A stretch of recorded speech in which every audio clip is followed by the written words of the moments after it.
So in this video, I want to talk to you about the gay man paradox, the gay male paradox, which is wanting to be seen, wanting to be heard, how we deal with that with the fear of rejection, fear of judgment, fear of failure.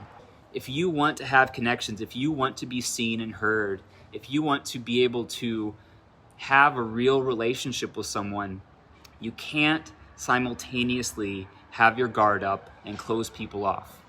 You've got to trust that it's okay, it's safe for me to be myself. Learning to trust ourselves, learning to know that we're okay, and that actually we're not just okay, that we are fabulous.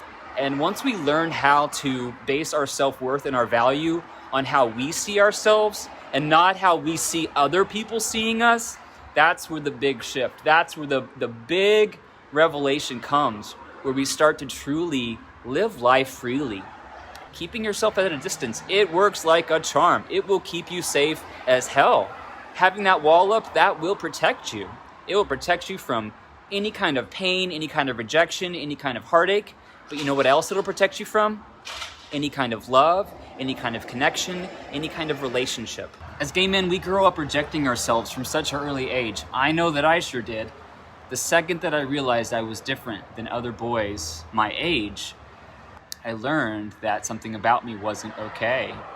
And many of us as gay men, we grow up with similar stories, similar experiences, where we learn from a really early age that we've got to start putting on masks if we're going to be accepted.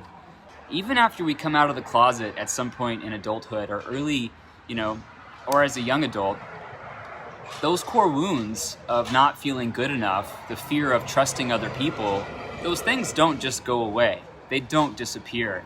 And in this video, I want to talk about why it's so important for us to work on this, because otherwise we are doomed to a life of hiding who we truly are. How important it is to understand that in order to have what we truly want, which is real connection, we have to work on our relationship with ourselves first. As long as people want to have sex with me, I'm making real connections, right?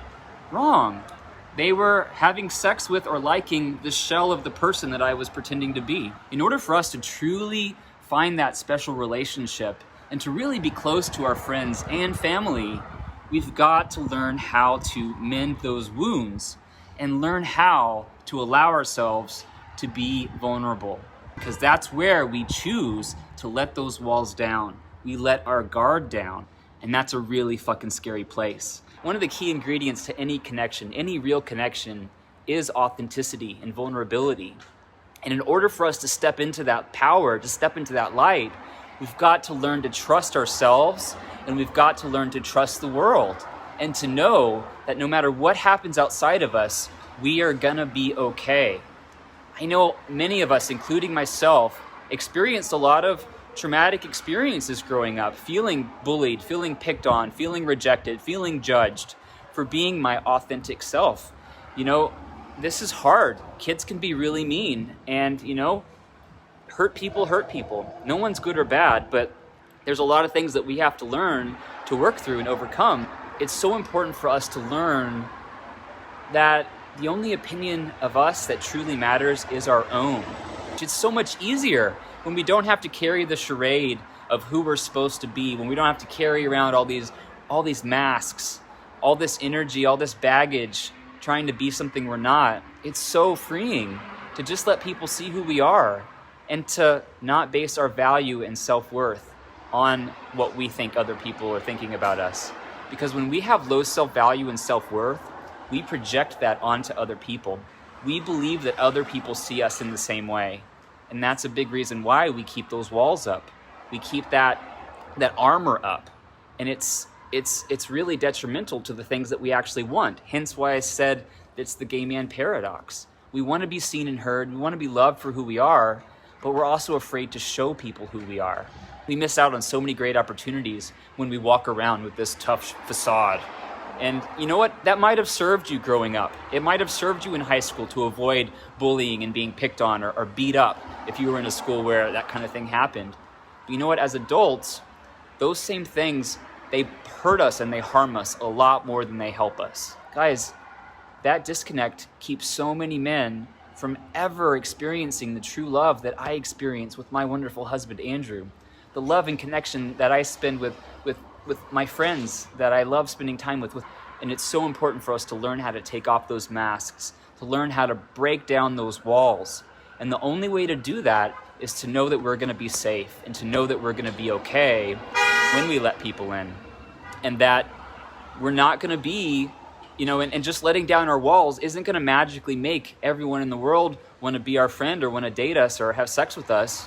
But you know what? It's gonna help you find those people that do. You allow yourself to be vulnerable. You allow yourself to be open because you know that's a key component to making connections.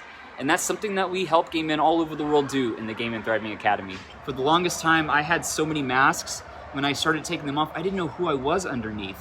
So there was this whole journey of self-discovery that can be pretty scary. And when we step out into that scary world, it's so easy to fall back into those masks where we feel quote unquote safe. Hence the name Comfort Zone.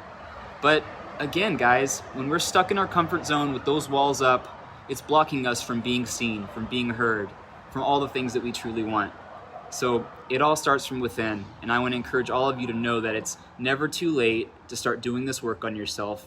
It's never too late to start believing in yourself, to start letting those walls down so you can start making those true connections. You know what? That's why we offer the support that we do, to help give you that love, that guidance, that step-by-step process that's helped so many men before you. Start working on your relationship with yourself.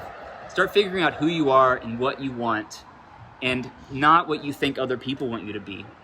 That's the big difference.